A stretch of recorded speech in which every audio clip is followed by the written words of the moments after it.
Happy Sunday, friends! I have been waiting to read with you all week long. I am so happy it's here. Today we're going to read The Fall of Jericho. This is an arch book. You know Graham Ninny loves arch books.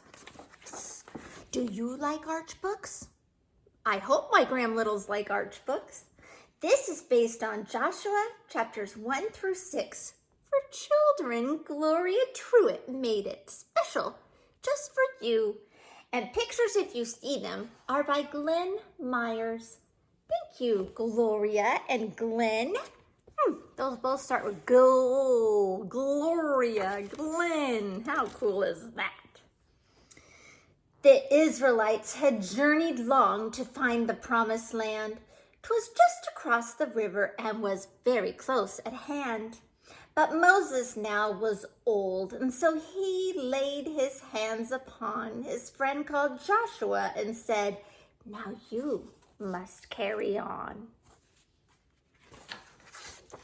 They had to conquer Jericho, a city full of sin. But Joshua was confident with God's help, he would win. Now Joshua obeyed the Lord and planned what he would do. He sent 2 spies to scout the land, and they'd return. He knew. I hope they have valuable information when they return. He told the spies to view the land, especially Jericho, a pagan city with great walls, then told the spies to go. The spies crossed rushing waters of the Jordan deep at night, then sneaked into the city during the early morning light. There they go, those little sneakers. They stayed at clever Rahab's house. She hid them on the roof. She told the king the men had gone. She didn't tell the truth. Because her house was in the wall, they easily could spy on what the city's strength might be and count the passers-by. So they are taking information as they see it.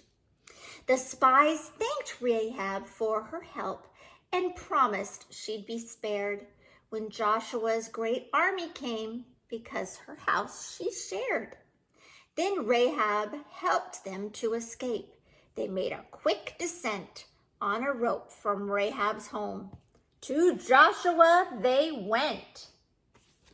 Done their job. Now let's see what happens. The spies cried out, "Oh, Joshua! That land across the river truly is the promised land, the land God will deliver."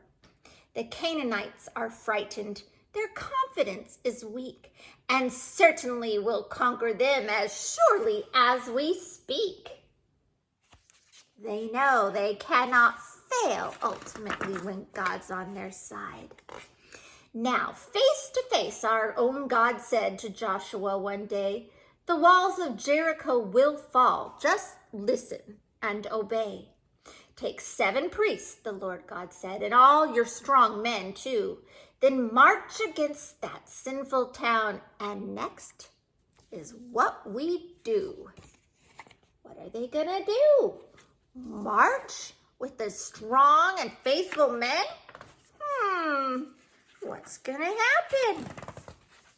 For 6 days, march once round the wall that circles Jericho. The priests will lead with trumpets, and your strength you'll surely show. Now, on the 7th day, you'll march 7 times around, then shout and blow the trumpets, and the walls come tumbling down. That sounds like a plan I wouldn't come up with. Must be from God. Wise Joshua heard every word. God's orders he obeyed. And while they marched, their enemies grew more and more afraid. I'm glad they were afraid. I'm not sure that marching around would scare me. Would it scare you? Now, by the seventh day, they'd been marching 1 week long. So by this time, their enemies had grown quite scared and meek. Amid the blare of trumpet blasts and shouting round the town, the mighty walls of Jericho fell flat upon the ground, just as God said. Of course, he can't lie. Then Joshua and all his men destroyed this sinful city, except for Rahab's family. They gave no one there pity. Now Joshua was very brave. God's warrior will be, was he, as God led his own people to a famous victory. No doubt that's a famous Bible story.